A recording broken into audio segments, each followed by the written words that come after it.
श्रीनगर में सिख लड़कियों के कथित जबरन धन परिवर्तन और जबरन शादी का मामला पूरी तरह पलटता नजर आ रहा है। क्या सियासी फायदे के लिए फसाद फैलाने की साजिश रची गई?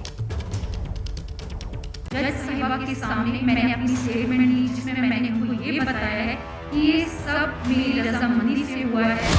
पहली लड़की का अपनी मर्जी से शादी का दावा। वो 3 महीने पहले मेरा भी कन्वर्जन हुआ है, किसी के दबाव में आके नहीं हुआ है, बिल्कुल अपनी मर्जी से हुआ है। मैं खुद विलिंग थी। दूसरी ने भी किया जबरन धर्म परिवर्तन से इनकार। खत्म करो, आप लोग क्यों अपना टाइम वेस्ट कर रहे हो? मैंने पहले ही बोला मुझे किसी को नहीं मिलना है। क्यों मेरा ब्रेन वॉश कर हैरेस किसी ने करो की 2 शादी किसने बोला? एक शादी और दूसरी में भी हाँ मेरे पास। और अब तीसरी लड़की का भी ऑडियो हुआ वायरल।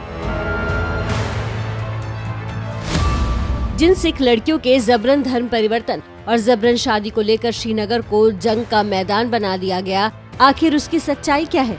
क्योंकि पहले दिन जो कहानी शुरू हुई वो अब झेलम की तरह कई मोड़ ले चुकी है। कथित रूप से अगवा की गई लड़कियों ने एक एक करके जबरन धर्म परिवर्तन के आरोपों को नकार दिया है। अब तीसरी लड़की का भी एक ऑडियो वायरल हो रहा है जिसमें वो अपनी मर्जी से शादी की बात कह रही है। आप लोग क्यों अपना टाइम वेस्ट कर रहे हो? मैंने पहले ही बोला मुझे किसी को नहीं मिलना है। क्यों मेरा ब्रेन वॉश कर हैरेस किसी ने प्रोवोक किया आपको? क्या प्रोवोक किया? मतलब किसी ने आपको तंग किया, किसी ने कुछ आपको कोई ब्लैक पैसा है जनरली आप लोग कर रहे हो ब्लैकमेल, आप लोग बराबर नहीं मुझे मैंने पहले बोला मुझे किसी को नहीं मिलना। आप अपना टाइम वेस्ट मत करो। आप ऐसे मुझे पूरा राइट है अपना चूज करने का। मुझे पता है। लड़की की बरामदगी के बाद आनन फानन में श्रीनगर के गुरुद्वारे में शादी करवा दी गई और दिल्ली ले आया गया।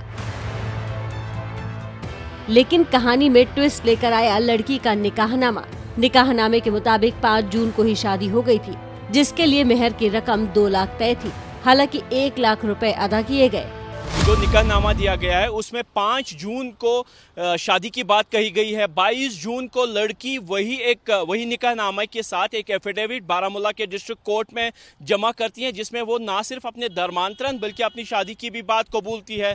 एक ऑडियो भी वायरल हो रहा है सोशल मीडिया पर, जिसमें पुलिस थाने में पुलिस वालों के सामने भी लड़की ये मानती हुई सुनी जा सकती है कि उसकी शादी हो चुकी है। लेकिन अब सवाल यह है कि कौन सी शादी सच्ची है, कौन सी शादी झूठी।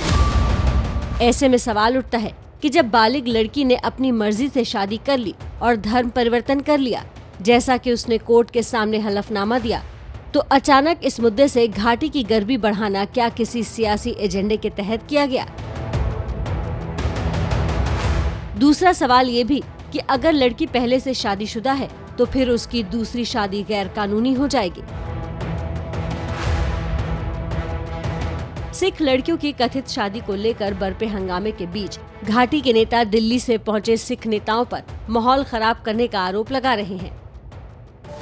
बिल्कुल ऐसा कुछ नहीं है यहाँ पर कि हम ये सब सियासी बातें जो लोगों ने की हैं और उन लोगों का मकसद था, जैसे मेरे दोस्त ने कहा कि ये दिल्ली की, पंजाब की और यूपी की लड़ाई कश्मीर हमारे सीनों पर लड़ना चाहते थे।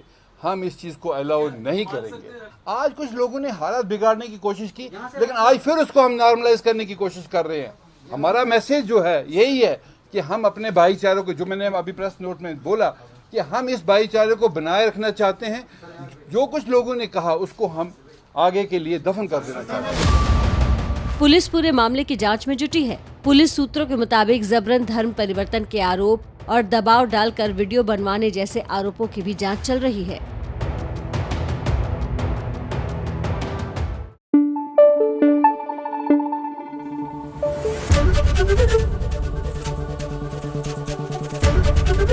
एबीपी न्यूज आपको रखे आगे।